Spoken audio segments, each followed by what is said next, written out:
Turkey has just followed in the footsteps of Russia and sold off 50% of their U.S. debt in a rapid move to maintain stability of their currency. Will this really be resolved in this manner? We need to see who is buying and who is selling at this time. And we need to understand who is the lender of last resort and at what point do they go full throttle. You came here for the truth, so let me unveil that for you. Today we're going to look at Turkey, we're going to look at Russia, I'm going to show you who's buying, I'm going to show you who's selling, I'm going to show you all the charts that you need to see, and they will be direct from the source. Let's begin by taking a look at what had just happened recently.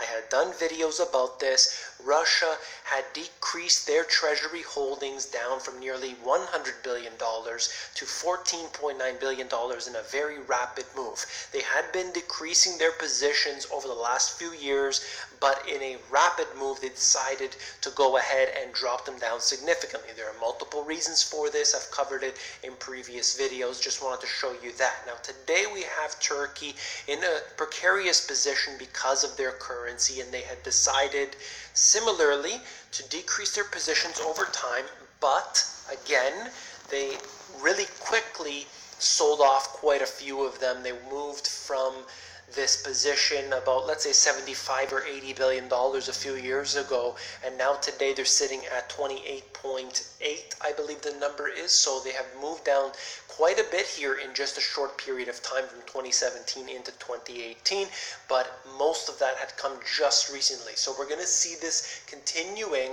as their currency gets weaker and weaker and weaker.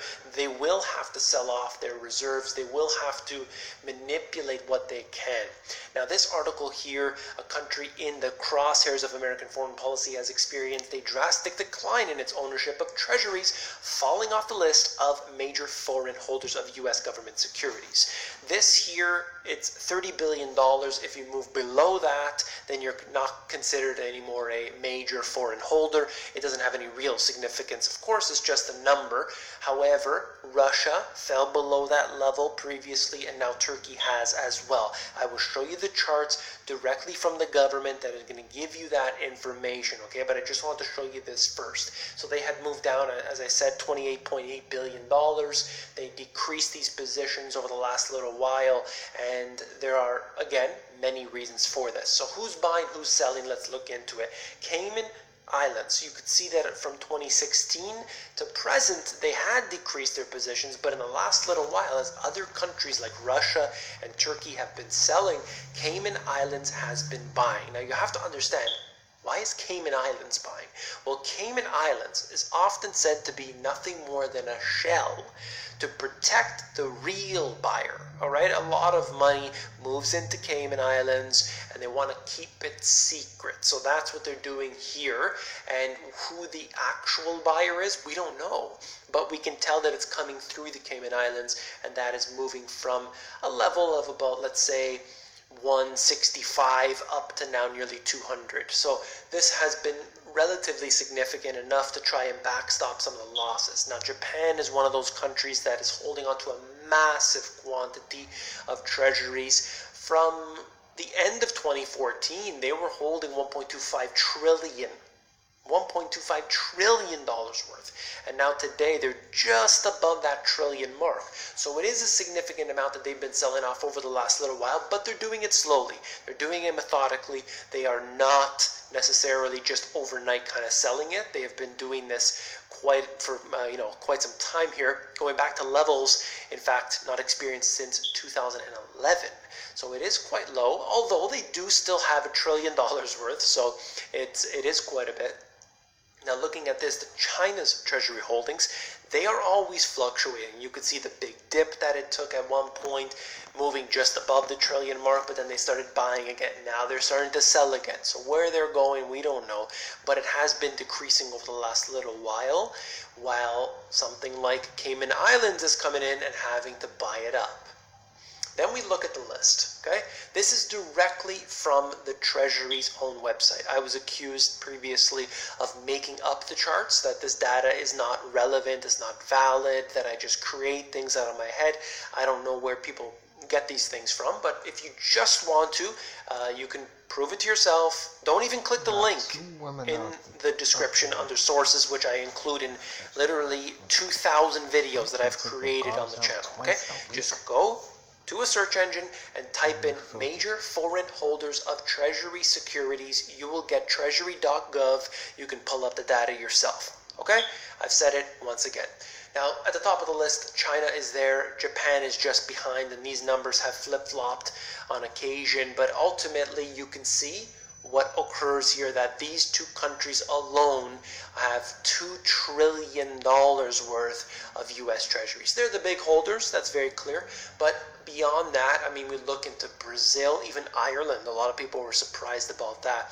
But I wanted to also touch on Luxembourg and Cayman Islands. Now, these are two countries that are going to be used as a shell, as I said, to prevent you from knowing who the real buyers are. And they, in the last, from May to June, they increased their positions from 209 to 219 here in this case, and 185 to 197. Not that big, but definitely a fair bit here. Okay, so we're looking at about $20 billion. So it's not insignificant, but in 1 month, 20 billion, that is, you know, it's of relevance, let's say. But you look down the list and you no longer see Turkey, you're no longer going to see Russia, and it's just surprising because they were on the list for quite a while. Now, looking through here, if you're interested, you can go through one by one and see who's been buying, who's been selling.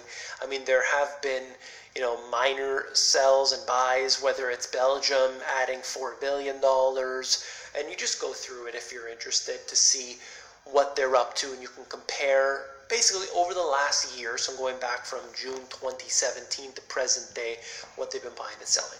All I know is that here is the data, here's what we have. There's a little bit of shadow that blocks us from seeing all the details, but at least we know where they're coming through, and perhaps that could be one of the central banks using these different countries that they can do so and hide the real purchases that they're doing.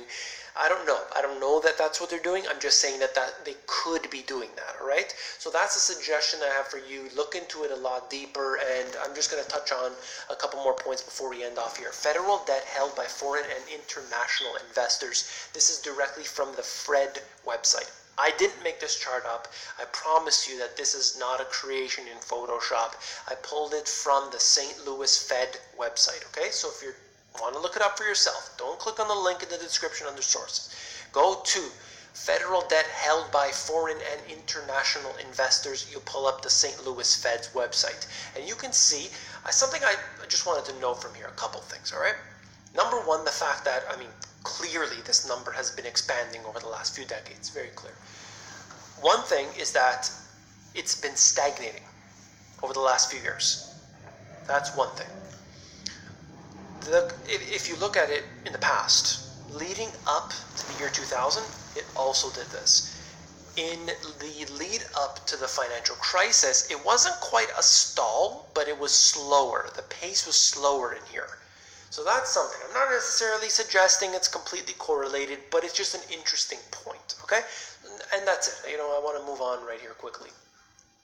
And then looking at this here, the public versus intragovernmental debt outstanding. The red line is your public debt, and the blue line is your intragovernmental debt that they have nearly $5.7 trillion worth now today. These numbers are continuing to expand, and it is really never going to be paid back, especially the intragovernmental debt. They will absolutely never pay that back, and the number will continue to expand quite a bit. Public debt is a problem, and what are they doing? What are they doing this whole time in order to fix the problem? Create more debt. That's right, that's what they're doing. They're hoping that external sources will be there to buy it all up. But the important point, and what I want to finish off this video with, and unfortunately the people leaving the negative comments haven't made it this far, and they won't, but I just wanted to tell you the fact that, look, who's the lender of last resort? It's the Federal Reserve, it's other central banks. That's the only groups that will buy this garbage when it's all said and done. And what does that mean? Well, could mean inflation, could mean hyperinflation, but something else I want to point out. Isn't it so convenient that we have a crisis that's being developed, and the central bank is going to come and save the day?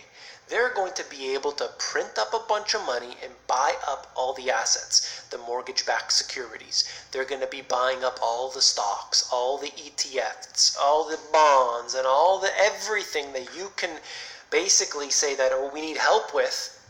Okay, fine, just help us. And now the central bank owns everything. This is a genius plan, and they are going to completely take over with the permission of the people.